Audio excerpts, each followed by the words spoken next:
Boa noite. Boa noite. Dilma anuncia que não vai ao Senado amanhã e que sua defesa vai ser lida pelo ex-ministro José Eduardo Cardoso. Na comissão do impeachment, peritos afirmam que houve irregularidades, mas que cabe só aos senadores decidir se Dilma foi responsável. Justiça bloqueia mais de 100 milhões de reais do ex-tesoureiro do PT, João Vacari Neto, e do ex-ministro Paulo Bernardo. Tribunal de Contas do Rio condena empreiteiras do Novo Maracanã a devolver quase 200 milhões de reais. Quadrilha com fuzis e metralhadores assalta a empresa de carros fortes em Ribeirão Preto e mata policial durante a fuga. Justiça decreta a prisão de 2 PMs envolvidos na morte de universitário durante perseguição em São Paulo.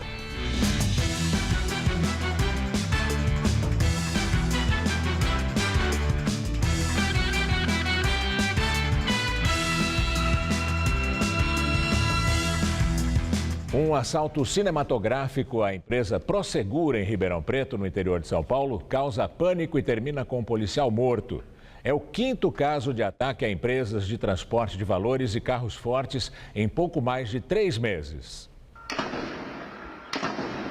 O roubo aconteceu nesta madrugada. Segundo a Polícia Militar, cerca de 20 assaltantes fortemente armados chegaram em 10 veículos e detonaram explosivos para invadir a empresa Prosegur na zona norte de Ribeirão Preto. Pelo menos 3 grandes explosões foram ouvidas por moradores do bairro Campos Elíseos. O grupo jogou pregos no asfalto e chegou a usar um caminhão e uma retroescavadeira para bloquear ruas no entorno da empresa, a fim de dificultar a chegada da polícia. Houve intensa troca de tiros entre os assaltantes e policiais por cerca de 1 hora. Diversas cápsulas de metralhadoras calibre 50, capazes de derrubar aviões de guerra e de fuzis, ficaram espalhadas pelo chão. Os moradores relataram cenas de pânico durante o assalto. Isso aqui tá parecendo guerra. Mas não é guerra não, é Ribeirão Preto. Na fuga, a quadrilha atirou em 5 transformadores de energia e deixou mais de 2.000 pessoas sem luz. O grupo fugiu pela rodovia Anhanguera e no caminho atirou em 2 policiais rodoviários que faziam o patrulhamento próximo ao quilômetro 321. Um dos agentes foi atingido na cabeça e chegou a ser socorrido, mas morreu na unidade de emergência do Hospital das Clínicas. Transportadoras de valores têm sido alvos frequentes de mega assaltos nos últimos meses. Em março, uma quadrilha com armas capazes de derrubar um avião invadiu as instalações da transportadora de valores Protege, em Campinas, interior de São Paulo, e roubou 50 milhões de reais. Em abril, ao menos 10 homens fortemente armados invadiram a Prosegur em Santos, no litoral paulista. 3 pessoas morreram na ação, sendo 2 policiais rodoviários. O grupo fugiu com vários malotes de dinheiro e chegou a interditar a rodovia Anchieta. 2 dias depois, bandidos explodiram o cofre de um carro forte e roubaram o dinheiro na rodovia Anhanguera, próximo a Ribeirão Preto. 2 pessoas ficaram feridas após troca de tiros dos bandidos com vigilantes. No final de maio, ladrões atacaram 2 carros fortes na rodovia Dom Pedro II, que liga Campinas a Jacareí, no Vale do Paraíba. Para bloquear a estrada, os bandidos incendiaram uma carreta. Os seguranças reagiram e houve troca de tiros. O bando fugiu sem levar o dinheiro e ninguém ficou ferido. A empresa Prosegur informou que nenhum funcionário ficou ferido no assalto e que está à disposição das autoridades e colaborando para o andamento das investigações. Ainda não há informações sobre o valor levado pelos bandidos. A CPFL disse que a energia foi restabelecida para os clientes que ficaram sem luz por causa da ação dos assaltantes, perto de 1h da tarde. Justiça decreta a prisão de 2 policiais militares envolvidos na ocorrência que terminou com a morte do universitário Júlio César Alves Espinosa, de 24 anos, na semana passada. Os 2 PMs já estavam afastados de suas funções e cumpriam prisão administrativa. Mas desde ontem à tarde estão no presídio Romão Gomes da Polícia Militar para cumprir prisão temporária por 30 dias. A conduta dos policiais está sob investigação. A suspeita é que o estudante Júlio César Espinosa, de 24 anos, tenha sido executado. O jovem morreu no último dia 28, depois de uma perseguição policial na região do Ipiranga. O carro foi atingido por 16 tiros. Segundo a versão dos PMs, o rapaz desobedeceu a ordem de parada e atirou nos policiais. A família diz que Júlio César tinha medo do carro ser apreendido por causa de multas vencidas e que não usava armas. O estudante voltava de um trabalho como garçom em uma festa. A Corregedoria da Polícia Militar e o Departamento de Homicídios e Proteção à Pessoa da Polícia Civil ouviram 2 testemunhas. E elas contaram que viram policiais militares colocando o revólver calibre 38 dentro do carro do universitário. E depois dele já ter sido atingido com uma bala na cabeça, 2 PMs entraram no veículo e forjaram um disparo contra o para-brisa de dentro para fora do Gol Prata, usado pelo jovem. E essa informação já consta do inquérito que apura o caso.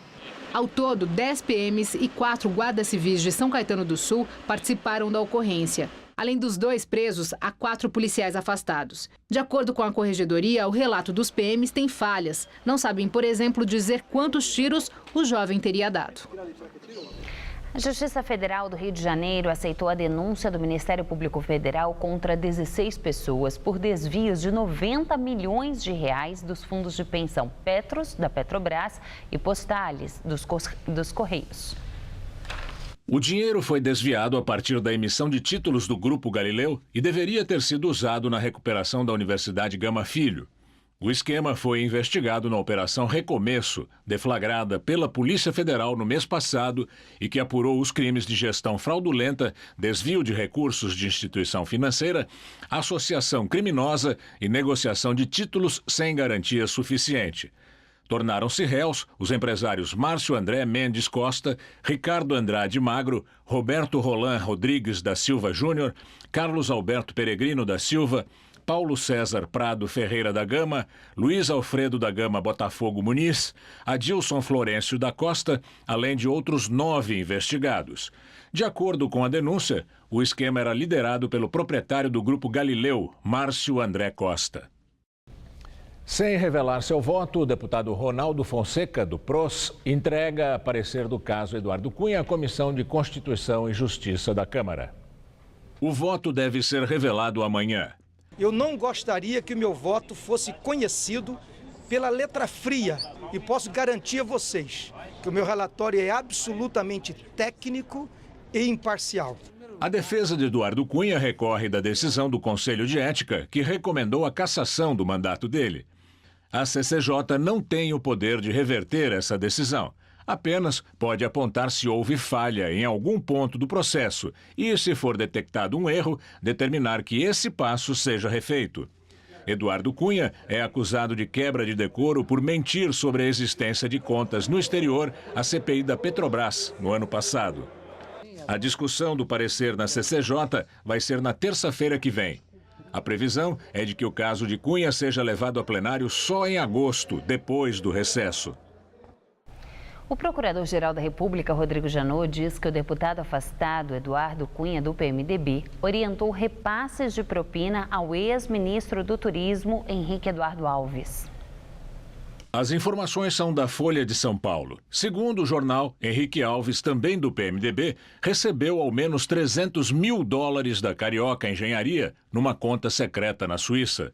O dinheiro seria propina cobrada da empresa em troca da liberação de recursos do Fundo de Investimentos do FGTS para obras do Porto Maravilha, no Rio de Janeiro. A conta do ex-ministro do Turismo na Suíça já é alvo de uma investigação aberta pelo Ministério Público do país e entregue em março deste ano ao Brasil.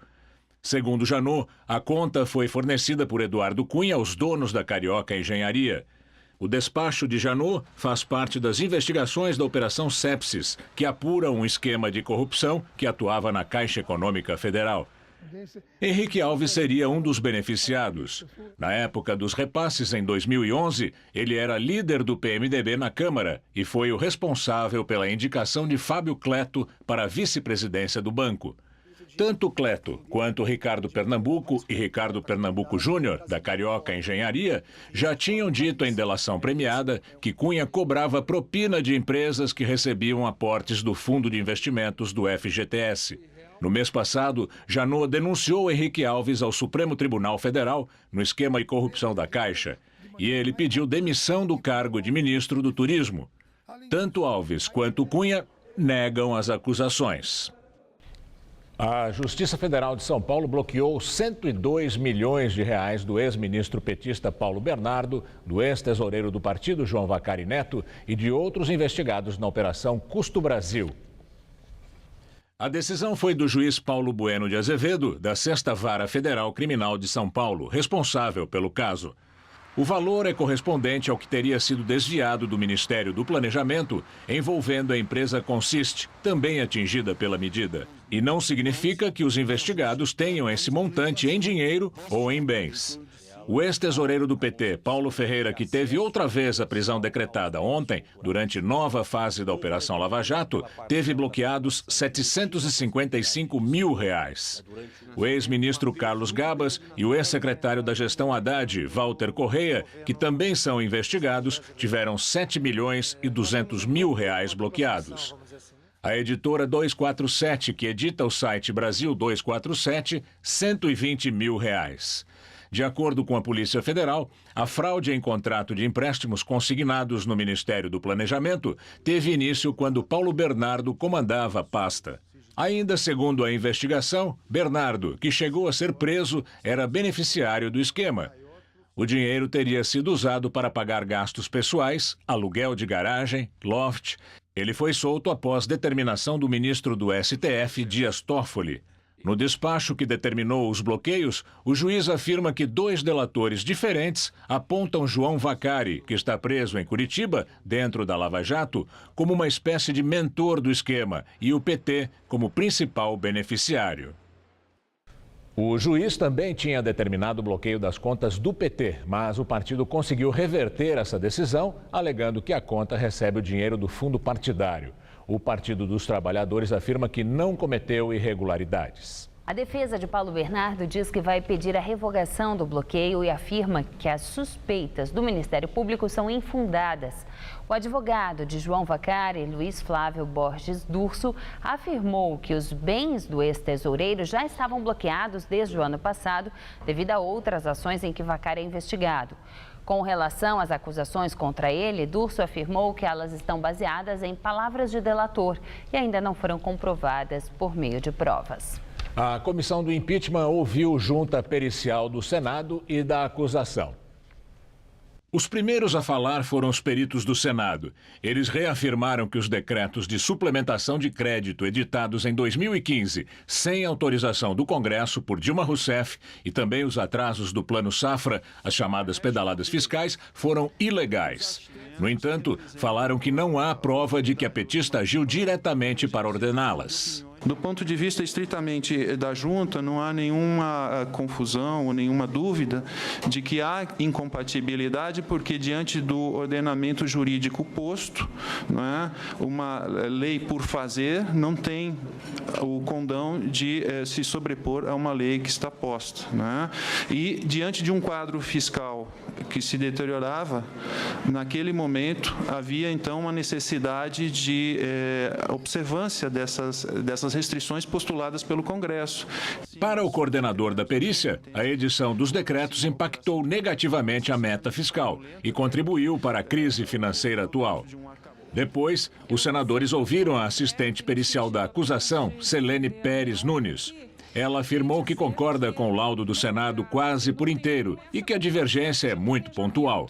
No caso, a operação de crédito específica executada, é uma operação que envolve um atraso, de pagamentos, que eram devidos, porque o capital não pertencia ao Tesouro, pertencia à instituição financeira.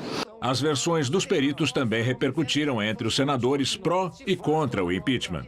Não importa a roupagem jurídica conferida a essas operações. O que se observou, na essência, foi o financiamento da União por parte dos bancos públicos num conflito com o dispositivo da Lei de Responsabilidade Fiscal. Não houve, portanto, por parte da presidenta Dilma, nenhum crime. Simplesmente, repito, um projeto, um programa de governo, que não tinha a assinatura da presidenta Dilma. A presidente afastada Dilma Rousseff confirmou pelo Twitter que não vai amanhã à comissão do impeachment para se defender e que está avaliando fazer sua defesa no plenário do Senado num outro momento. Com essa decisão, cabe ao advogado e ex-ministro José Eduardo Cardoso ler uma manifestação escrita por Dilma. Segundo o presidente da comissão do impeachment, senador Raimundo Lira, não há previsão para que senadores façam perguntas ao advogado da petista. Depois da ordem do dia no plenário do Senado, a comissão do impeachment deve ouvir ainda hoje os peritos da defesa da presidente afastada Dilma Rousseff. E agora vamos ao comentário de política com José Neumann e Pinto. Você viu aí que a Dilma já avisou que não vai se defender lá no Senado. Isso aí é uma confissão de culpa, porque se ela não vai se defender, é porque ela sabe que não tem o que dizer de novo em sua própria defesa. Afinal, o seu advogado, José Eduardo Cardoso, pediu que fosse feita uma perícia da perícia. O Tribunal de Contas da União fez uma perícia com 50 peritos, inculpando a Dilma. A Dilma pediu uma perícia nova do Senado que foi negada tanto pelo Anastasia quanto pelo Raimundo Lira, mas foi aceita pelo presidente do Supremo, Ricardo Lewandowski, que mandou fazer a perícia. A perícia, que foi feita por outra equipe de peritos, porque a Dilma também não aceitou a equipe original, confirmou praticamente tudo, a não ser a questão da interferência da Dilma nas pedaladas, que são aquele avanço do governo sobre os bancos públicos. Bom, a lei de responsabilidade fiscal é muito clara, eu ouvi vários juristas sobre isso, de que o crime pode ser feito por ação ou por omissão. Cabe ao perito dizer que se tinha ou não tinha a assinatura, como disse a senadora Fátima Bezerra. Cabe aos senadores julgar se a presidente pecou por omissão. Acho que a presidente comete um erro fatal ao não comparecer e mandar o José Eduardo Cardoso ler uma posição dela, sem direito sequer a ser contestado pelos senadores. Isso é um franco desrespeito, que é uma coisa comum na relação da Dilma com o Congresso, um desrespeito ao Senado e, sobretudo, aquela bancada lá de chororô que fica na frente dos 5 senadores petistas defendendo-a ardentemente. Hoje, por exemplo, o senador Lindbergh Farias interpelou o perito João Henrique Perediva, dizendo que a presidente assinou os decretos autorizados pela lei. Aí o perito foi obrigado a lembrar que o mês de julho, esse mês que nós estamos agora, também em 2014 e em 2015, vem antes de dezembro. A presidente fez os tais decretos condenados que realmente conferem que ela cometeu o crime em julho. A lei foi aprovada em dezembro. Talvez o senador Lindbergh, como um bom coronel nordestino, não tenha tido uma escolaridade suficiente para aprender essas coisas aí do calendário de São Gregório. Ele talvez não seja um devoto de São Gregório. Isso não nos interessa, não nos importa. E eu só quero pedir para você voltar aqui na quinta-feira, direto ao assunto. Inter.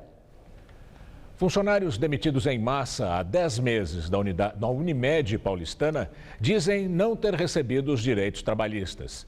De acordo com o atual presidente da empresa de plano de saúde, Marcelo Nunes, todos eles vão receber. Ele só não deu um prazo para o pagamento. Denis trabalhou na Unimed paulistana por quase 2 anos como auxiliar administrativo. Em setembro do ano passado, ele e todos os colegas receberam uma carta com o aviso prévio. Uma demissão em massa que ninguém esperava. O problema é que até hoje, 10 meses depois, ainda não recebeu o dinheiro da rescisão trabalhista. Tinha pessoas que estavam de licença maternidade, estavam entrando em licença maternidade. Então, foram avisadas pelo telefone que aconteceu. Tenho colegas bem próximos que tinham acabado de comprar a casa deles, né? Então, ele não estava esperando que isso acontecesse, né? E está nesse aguardo, né?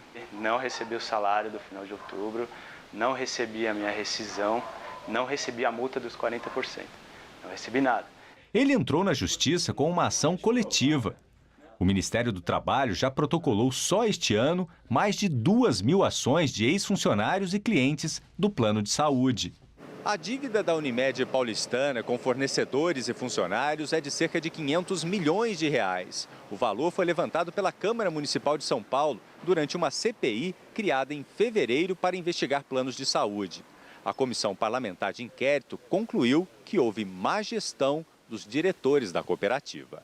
Não dá para concluir se com dolo ou não, mas existe margem para suspeita de que houve dolo da parte da gestão. Com certeza, das últimas duas diretorias que estiveram no poder nos últimos anos. A empresa foi liquidada pela Agência Nacional de Saúde Suplementar. Na época, de acordo com a CPI, o presidente da Unimed Paulistana era Paulo José Leme de Barros. O diretor fiscal era Maurício Damasceno. O diretor financeiro, Valdemir Gonçalves, e o diretor secretário, Davi Serson. A atual diretoria da empresa também prestou depoimento. O presidente Marcelo Nunes garantiu que os valores definidos para os pagamentos de FGTS, salários, 13º já estão na Justiça e os funcionários irão receber com certeza. Ele só não definiu uma data.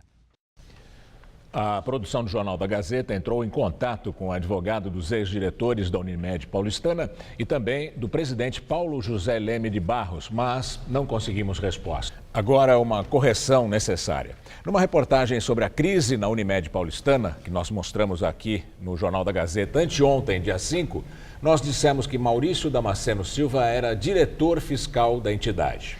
O correto é que Maurício Damasceno Silva era agente público nomeado pela Agência Nacional de Saúde Suplementar na qualidade de diretor fiscal, sem qualquer vínculo empregatício ou estatuário com a Unimed Paulistana.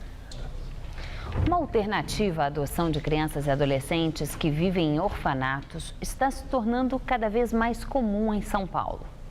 O apadrinhamento afetivo, que antes era um gesto informal, passou a ser reconhecido pela Justiça, que já aceita o cadastramento de interessados em se tornar padrinhos ou madrinhas dessas crianças e jovens. A afinidade foi imediata.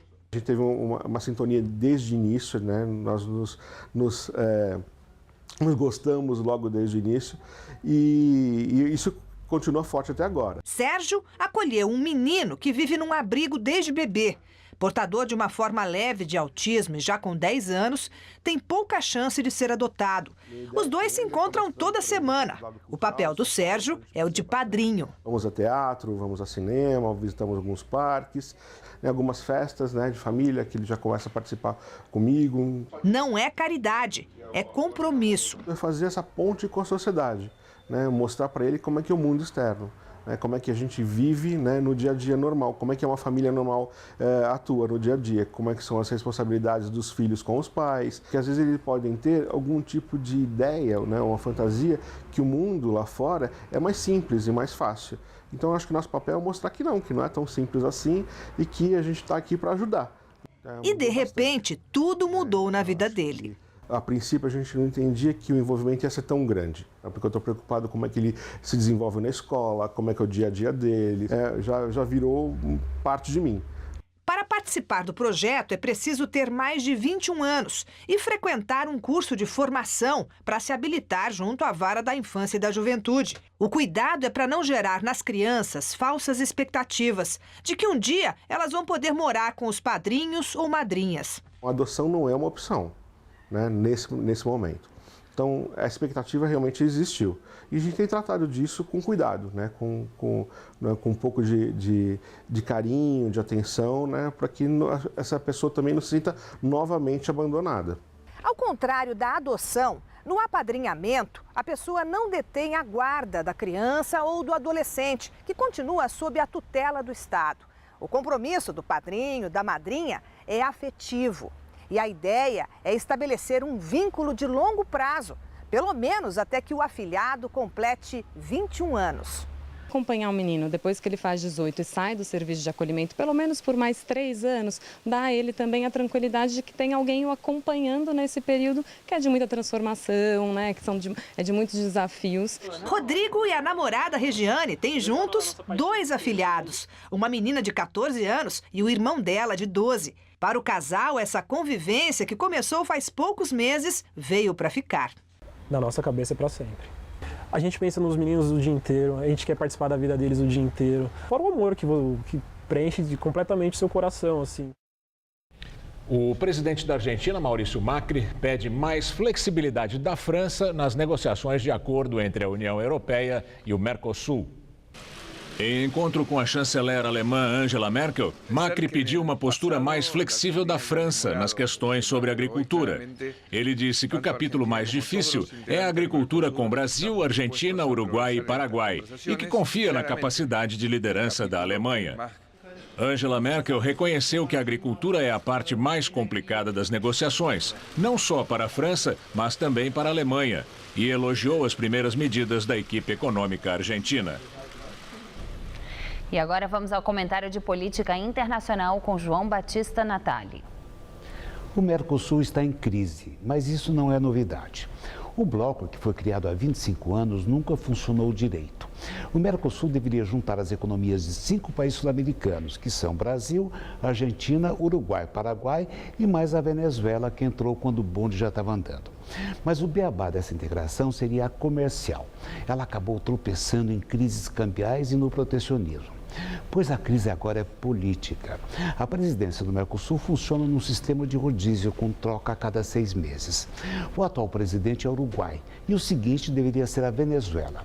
Na próxima terça-feira, daqui a uma semana, os 5 presidentes da República deveriam se reunir para um encontro de cúpula semestral. Mas o encontro foi cancelado. O Brasil tem apenas um presidente interino, mas o motivo principal da crise foi a Venezuela. Nicolás Maduro não vai cair até o final do ano só se der um golpe ou se a Venezuela entrar em guerra civil. E tem mais. O Paraguai não quer que a Venezuela exerça a presidência do Mercosul. Argumenta que não é um país democrático. Os paraguaios têm razão. Além disso, Maduro quer usar o Mercosul como escudo para se proteger do referendo, que poderá afastá-lo do governo. E existe, além disso, uma birra antiga. O Paraguai se opunha à entrada dos venezuelanos, mas o governo paraguaio foi suspenso por alguns meses em 2012. Foi punido por causa do afastamento sumário do presidente Fernando Lugo. Disseram que foi golpe. Com o Paraguai suspenso, os demais governos, todos simpatizantes de Hugo Chávez, deixaram a Venezuela entrar. O quadro político mudou. Os argentinos não têm mais um governo peronista. E no Brasil, praticamente chegou ao fim o período do PT. Estamos então nesse impasse. O Mercosul foi uma imitação da União Europeia. Entrou agora em crise, aliás, que coincidência, junto com os europeus, mas por razões diferentes.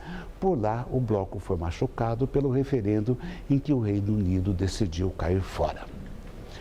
É assim que o mundo gira. Boa noite. E justamente no Reino Unido, a ministra do Interior, Theresa May, sai na frente no processo de escolha do novo líder do Partido Conservador, que vai ser o novo chefe do governo britânico. Theresa May, de 53 anos, foi a mais votada pelos parlamentares entre os 5 candidatos à sucessão de David Cameron, que renunciou depois do referendo sobre a saída do Reino Unido da União Europeia. Theresa May defendia a permanência no bloco e hoje recebeu o apoio da metade dos deputados. Se for eleita, vai ter que negociar a separação com Bruxelas. Andrea Leadsom, ministra da Energia e que defendeu a saída do bloco, ficou em segundo lugar. O candidato menos votado, o ministro da Defesa, Liam Fox, foi eliminado da disputa. A próxima rodada de votação é depois de amanhã. A Turquia prendeu mais 17 suspeitos de ligação com os ataques suicidas ao aeroporto de Istambul na semana passada, em que morreram 45 pessoas. Agora são 30 pessoas presas. O presidente Tayyip Erdogan afirmou que os atentados foram conduzidos por militantes do Estado Islâmico, saídos do Daguestão, Quirguistão e Tajiquistão, países da antiga União Soviética. E a NASA comemora o sucesso de missão da sonda Juno, que entrou na órbita do planeta Júpiter para investigar a origem do sistema solar.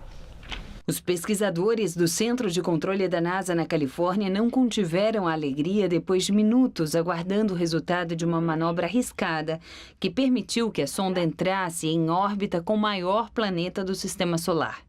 A sonda Juno foi lançada há 5 anos de Cabo Canaveral, na Flórida, e entrou em órbita às 3 horas e 53 minutos da madrugada pelo horário da Califórnia, meia-noite e 53 pelo horário de Brasília.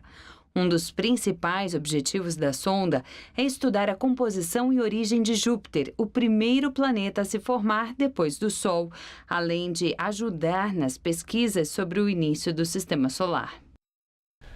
O presidente americano Barack Obama participou do primeiro comício ao lado da candidata democrata Hillary Clinton. Obama deu carona a Hillary no avião presidencial e apareceu ao lado dela num evento em Charlotte, na Carolina do Norte. As pesquisas sugerem que os democratas confiam mais no atual presidente do que na candidata dele à sucessão. Obama declarou apoio a Hillary no mês passado, depois das primárias que definiram a candidatura dela. A primeira aparição conjunta tinha sido adiada por causa do massacre na boate gay de Orlando, na Flórida. De volta aqui ao Brasil, estamos em pleno inverno, mas as temperaturas dispararam essa tarde e atingiram 28 graus. Muito calor. Há mais de 30 dias sem chuva, o ar está muito poluído aqui em São Paulo também. Mas a boa notícia é que a partir de amanhã a qualidade do ar deve ter uma melhorazinha. Mariana Armentano traz agora os detalhes da previsão. O tempo continua seco na maior parte do Brasil, mas tem nuvem de chuva se formando na região sul.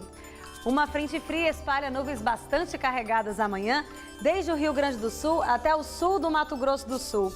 E é essa frente fria que vai trazer mais nebulosidade aqui para o sudeste e até contribuir para a melhora da qualidade do ar.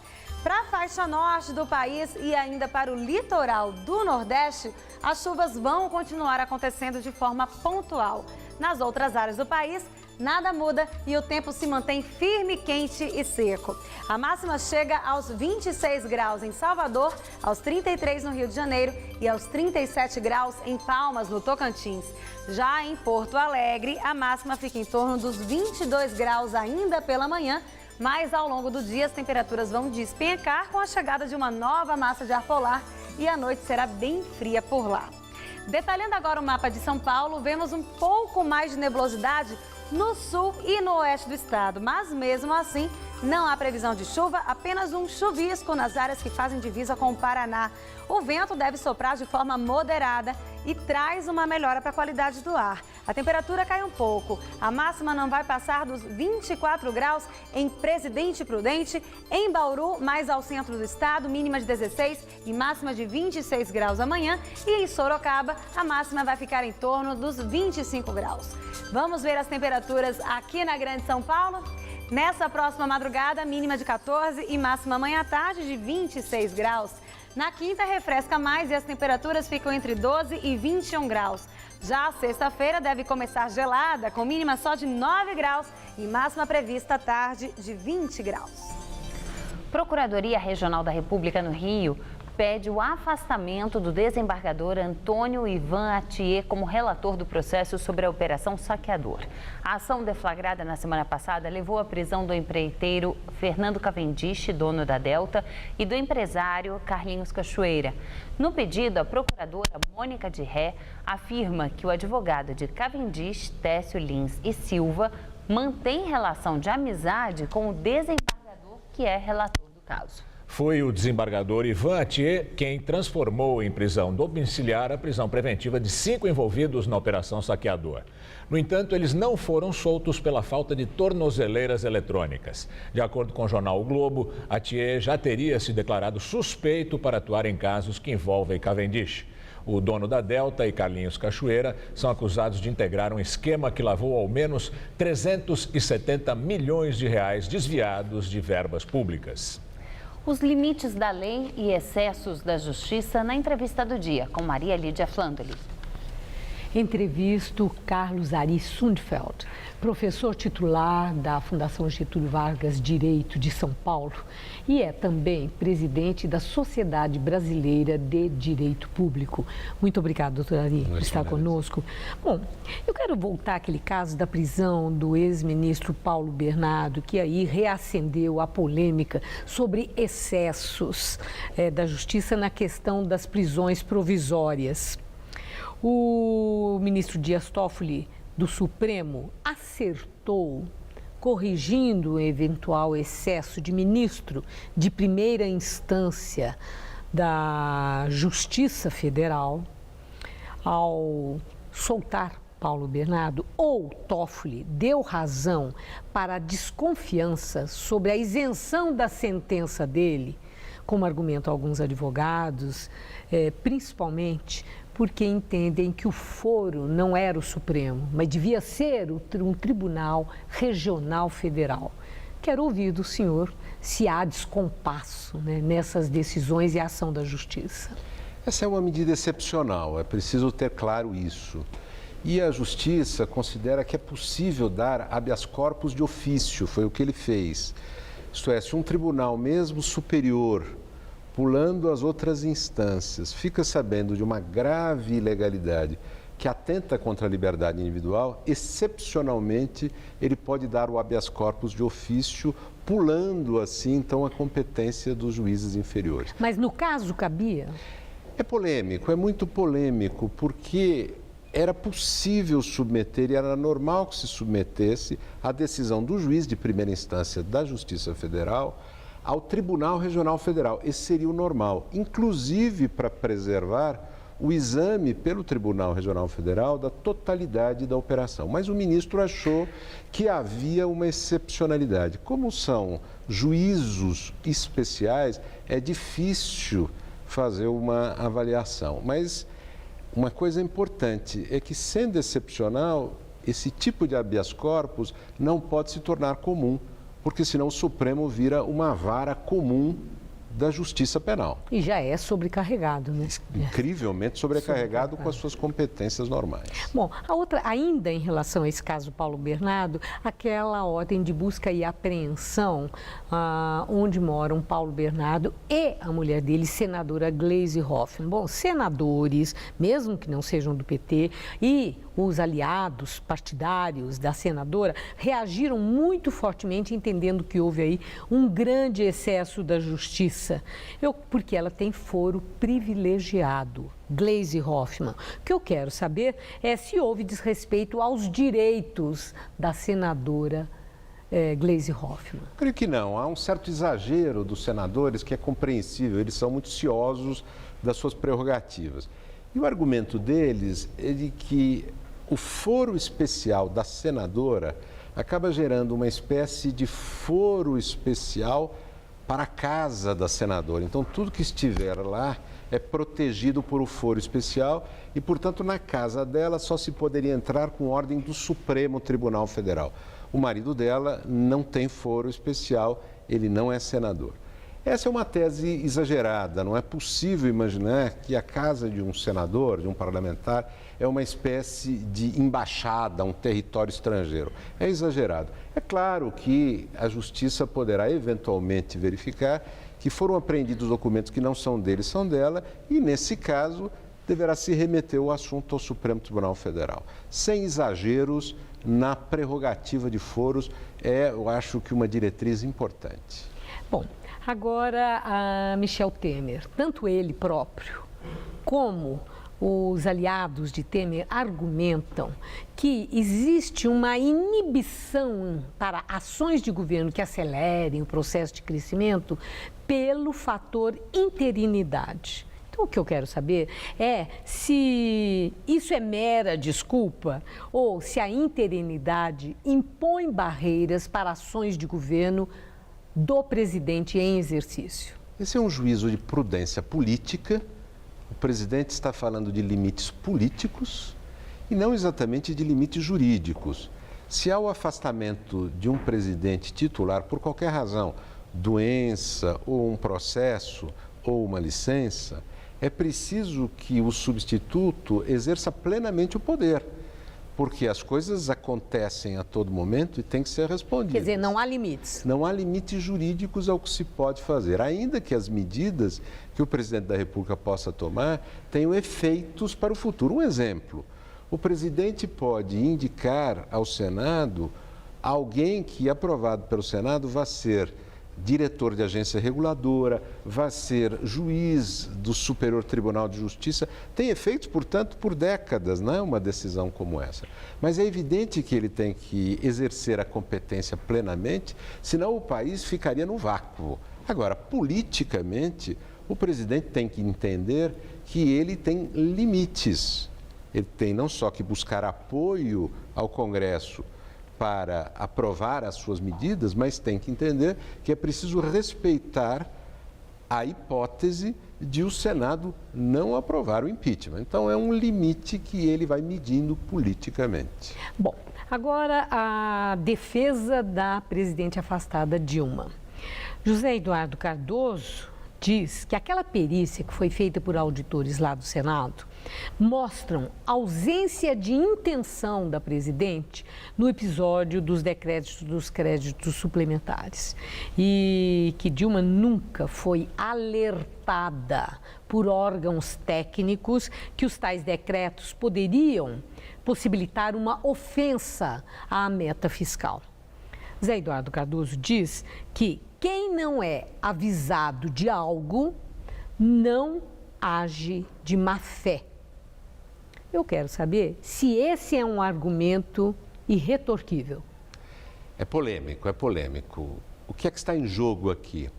A presidente diz, e tem uma certa razão nisso, que ela não poderia se substituir aos órgãos técnicos, porque senão não precisava de técnicos, o presidente faria tudo sozinho, o que seria impossível. Então não se pode exigir da presidente da República coisas que digam respeito a detalhes técnicos. E a defesa argumenta muito nesse sentido. Tudo que está envolvido aqui é detalhe técnico. Mas a fragilidade, a potencial fragilidade desse argumento, que é explorada pela acusação, está no fato de que a lei de responsabilidade fiscal, ela exige do chefe do Poder Executivo uma ação positiva. Isto é, ele tem um dever positivo de vigiar a ação da sua equipe para cobrar da equipe diligência para evitar a violação das metas fiscais e de outras regras da lei de responsabilidade, como aquela que impede que bancos públicos financiem a administração pública. O presidente diz, e ela tem razão, e a perícia constatou isso porque, aliás, não há polêmica sobre isso. O que ela diz? Eu não assinei nenhum ato em relação às pedaladas, aos financiamentos. Mas ninguém acusa dela ter assinado um ato. O que o Senado vai avaliar é se ela se omitiu quando tinha um dever de agir. E, obviamente, nenhum órgão técnico disse a ela que ela podia se omitir. O tema Mas não é esse. alguém pode argumentar, assim, né, cometendo um crime de qualquer natureza? Ah, eu não sabia que a lei proíbe. Isso é um atenuante? Isso elimina de fato a culpa? Normalmente não, mas o que acontece é que a gestão pública é muito complexa. Então é preciso que os atos são assinados pelo prefeito, pelo governador, pelo presidente, sejam instruídos tecnicamente. E é normal que um ato, apesar de toda essa instrução, venha a ser considerado depois ilegal, irregular, e nem por isso se vai punir o chefe do Poder Executivo. Isso pode acontecer. O problema é a dimensão da irregularidade que se cometeu e a possível omissão, uma omissão inclusive dolosa da presidente da República, que tenha permitido esta situação. Quem vai julgar isso? É o Senado. O Senado é que vai avaliar. Mas é um julgamento político, né? É um julgamento por um tribunal político de uma questão jurídica e depois de julgar a questão política, o Senado tem de ver se, confirmada a infração, é o caso politicamente de afastar. Se ele entender que não, ele não afasta. Então, é político em dois sentidos. O tribunal é político, que analisa uma questão jurídica, mas com uma ótica também política. Eu tenho uma pergunta de um caso rumoroso agora de violência contra a mulher, que é esse que envolve Luísa Brunet, em que ela, segundo o relato dela, denúncia formal ao Ministério Público, ela foi agredida, levou aquele soco, as imagens estão mostrando isso, etc. Mas há advogados que estão dizendo que esse caso não tem que ser julgado aqui no Brasil, porque ele aconteceu lá nos Estados Unidos. Outros advogados afirmam que não tem nada disso, porque crime de violência contra a mulher vale nos dois países, tanto o Brasil como os Estados Unidos, e eles são brasileiros, os atores, né, o ex-marido e ela. Eu quero saber se a lei brasileira é clara sobre o local onde caso como esse deva ser julgado. Esses assuntos que envolvem dois países dois conjuntos de leis penais eventualmente diferentes, justiças diferentes, são sempre complexos. Mas, de qualquer maneira, existe sim a possibilidade de se julgar no Brasil. A competência da justiça americana é inquestionável, mas eles não só são brasileiros, como moram no Brasil, estão no Brasil. Então, eu não sou especialista em direito penal para opinar por mim mesmo sobre qual é a melhor interpretação, mas existe fundamento, sim, em princípio, e há entendimentos sólidos, consistentes, de que há esse fundamento na legislação penal brasileira para se fazer uma investigação e punição no Brasil. É um crime muito grave, muito sério, não é uma questão trivial e a interpretação sobre a competência tem de levar isso em consideração. Não é possível contemporizar com isto. Agradeço muito sua entrevista, seus esclarecimentos. Uma boa noite. Eu que agradeço. Gamberini. Você vai ver a seguir. O Tribunal de Contas do Rio de Janeiro bloqueia 198 milhões de reais de empreiteiras que fizeram a reforma do Maracanã. E esporte olímpico também para crianças. Arena num shopping de São Paulo incentiva a prática de esportes da Rio 2016 entre a garotada. Prova Ciclística Internacional 9 de Julho. Oferecimento Dorflex Ice Hot. O frio que alivia, o calor que relaxa. É amanhã, grande liquidação, portas fechadas na Veste Casa. Colcha casal dupla face por apenas R$ 39,99 cada. Almofada Zap Zap por apenas R$ 9,99 cada. É isso mesmo, só R$ 9,99 cada. É amanhã na Veste Casa. Qual Casper você é? A minha Casper é informação. A minha Casper é organização. A minha Casper é criação. A minha Casper é luz, câmera, ação. Essa é a minha Casper. Essa é a nossa Casper. Curiosidades dos jogos. Você que é acostumado com boxe, vôlei, tênis nos jogos, nem deve imaginar quais modalidades já fizeram parte dessa festa do esporte mundial. 12 horas de ciclismo, voo livre de planador, arremesso de dardo, levantamento de peso com uma única mão e, acredite, até tiro ao pombo. Ainda bem que os tempos mudaram, hein? Curiosidades dos jogos. Prova Ciclística Internacional 9 de Julho. Oferecimento Dorflex Ice Hot. O frio que alivia, o calor que relaxa.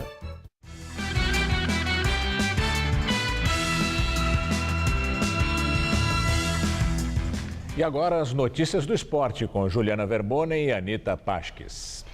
Hora de falar da prova ciclística 9 de julho, que promete levar uma grande festa às ruas da capital paulista já no próximo sábado. Boa noite, Anita. Boa noite, Ju. É isso mesmo. Nossa reportagem foi ver como anda a preparação da equipe de Osasco, campeã da prova em 2015. O ciclista Raul Estevinho estampa o nome do Osasco no peito com orgulho. A equipe, considerada uma das melhores do país, foi a grande campeã da prova ciclística 9 de julho do ano passado. Para 2016, a preparação dos atletas continua mais forte a cada dia. Eu acredito que cada um está fazendo o seu treino direitinho,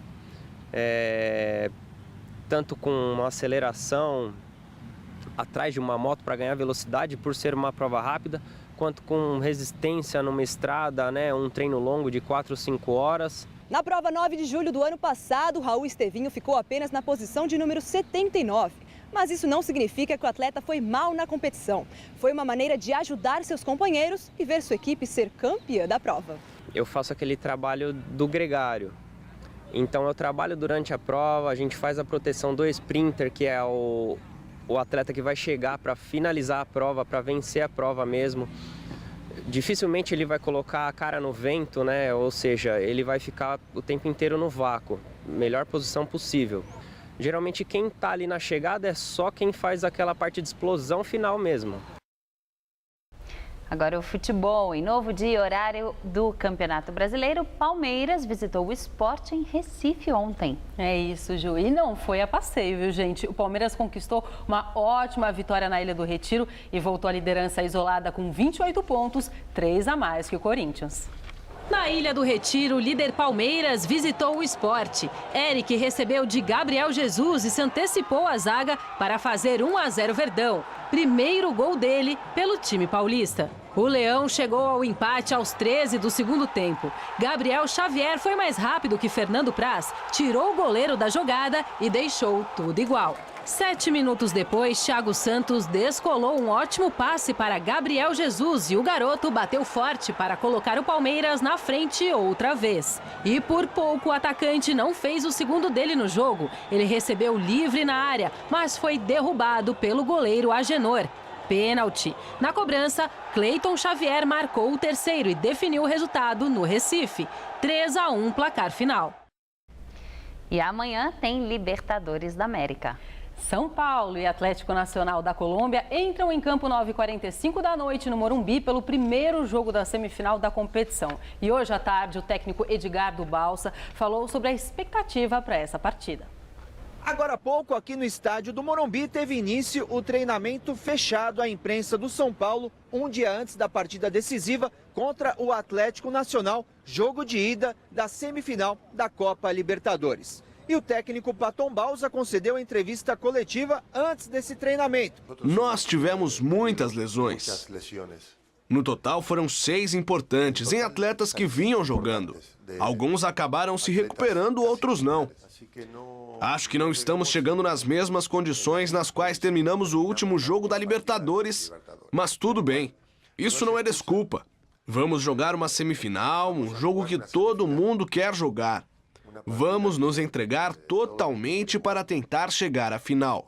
O São Paulo deve ir a campo com Denis no gol, Bruno, Rodrigo Caio, Maicon e Mena, João Schmidt, Hudson, Thiago Mendes, Ítalo e Michel Bastos e no ataque Caleri. E o adversário do tricolor do Morumbi já está em São Paulo. Inclusive, ontem foi até o estádio conhecer o local da partida. A nossa equipe acompanhou e conversou também com o Rogério Ceni e o zagueiro Lugano. Com 70 mil pessoas aqui, então você vai ver, rapaz. O grito do torcedor vai carregar nosso time. A oportunidade que a gente tem é muito grande, única para muitos de nós.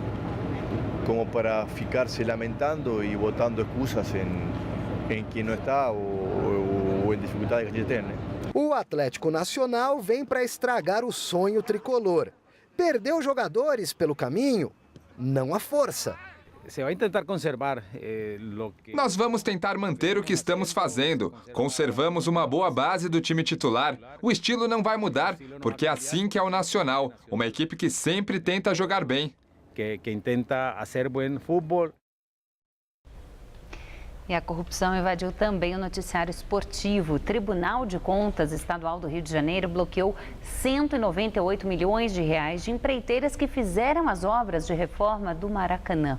O relatório aprovado pelos conselheiros do órgão por unanimidade pede bloqueio desses valores das empreiteiras Odebrecht, Andrade, Gutierrez e Delta. O TCE chegou ao valor após a análise de irregularidades e distorções na execução da obra. A reforma do estádio começou com um custo estimado em 705 milhões de reais e saiu por 1 bilhão e 200 mil reais. As 3 empresas responsáveis, Andrade, Gutierrez, Odebrecht e Delta, são investigadas na Operação Lava Jato e têm, inclusive, executivos presos. Contando a partir de hoje, faltam exatamente 30 dias para o início dos Jogos Olímpicos. Pois é, Juliana. E olha, a seleção argentina pode não vir para essas Olimpíadas, é isso mesmo. O técnico Tata Martino estava com salário atrasado há 9 meses e, segundo ele, entregou o cargo devido à indefinição na designação de novas autoridades da Associação de Futebol Argentino e os graves inconvenientes para conseguir formar a equipe para representar o país nos próximos Jogos Olímpicos. A seleção está com o início dos treinamentos para os Jogos marcado para o próximo dia 11, mas até agora não sabe se quais jogadores serão enviados para as Olimpíadas aqui no Brasil, já que não deu para a FIFA mandar a obrigação, a liberação dos atletas até agora. Então, eles não sabem nem se vão vir aqui para as Olimpíadas. Juliana, imagina a gente não ter a Argentina aqui nas nossas Olimpíadas. Pois é. Vamos acompanhar isso tudo. Anitta, obrigada. Valeu, Ju. Gamberini. Um espaço num shopping aqui de São Paulo está chamando a atenção da criançada. Numa arena, os garotos podem aproveitar esse começo de férias praticando esportes olímpicos. Um desafio para pai e filho. Quebrar o recorde olímpico de pedalar 200 metros em menos de 10 segundos. Pra gente que é sedentário é impossível. Pra criança, então, pior ainda. Pra criança é pior ainda, mas que aqui é grande, é alto. Mas eles gostaram, interagiram lá dentro, agora aqui fora. Você conseguiu correr em menos de 10 segundos ou não? Não. Você acha possível ou não? É meio difícil, mas um corredor de verdade consegue. O Matheus foi logo pro levantamento de peso. Desse jeito fica fácil. Pensar em fazer isso aqui eu não pensei não, mas qualquer outra coisa, tipo um futebol, assim, sabe? Se fosse de verdade isso aqui, você acha que você conseguiria levantar, não? Não. Como será que a molecada se sai no arco e flecha? Tem que mirar bastante e é bem legal mesmo. Você achou fácil ou difícil? É difícil. Às vezes não vai assim. Não vai? Não vai. Como é que faz pra ir daí? Sei lá. A instalação, montada neste shopping center da zona norte de São Paulo, traz simulações de várias modalidades olímpicas que estarão presentes no Rio de Janeiro. Também tem corrida e golfe, esporte que a Maria Eduarda tirou de letra. Você já tinha jogado golfe antes? Já. É mais fácil ou mais difícil que o outro? E por quê? Mais fácil, porque esse é reto e o outro era rampas. E olha a Latifa com as fitas da ginástica. Parece até profissional. Você tá muito craque nas fitas, você não acha, não? Essa é a minha primeira vez. Eu achei interessante, porque tem esporte aqui que a gente nunca nem viu, né? A gente só vê pela televisão, então eu achei interessante, sim. E achei legal que é gratuito, então todas as crianças podem participar, né? Os Jogos Olímpicos começam no dia 5 de agosto. O interessante é que aqui as crianças também podem aprender mais sobre esse evento. Nesse painel tem vídeos com as curiosidades de cada edição. Desse outro lado tem uma historinha com os dois mascotes dos Jogos, o Tom e o Vinícius. E desse outro lado, olha que legal, as crianças podem saber qual esporte combina mais com elas. É um quiz, a cada pergunta a gente vai descobrindo qual modalidade específica para ela. Ninguém ganha medalha, mas dá para sentir a emoção do pódio. Afinal, o que vale mesmo é a brincadeira e o espírito olímpico. Principalmente para ela ter noção de responsabilidade, compromisso, tal. Acho que é importantíssimo para a vida social dela, assim.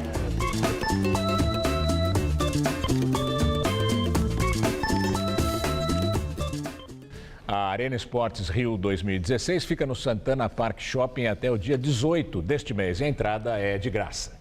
O Jornal da Gazeta termina aqui. A edição de hoje pode ser vista no site do Jornal da Gazeta. Mais notícias em nossa edição das 10. Uma boa noite para você. Voltamos amanhã às 7. Boa noite e até lá.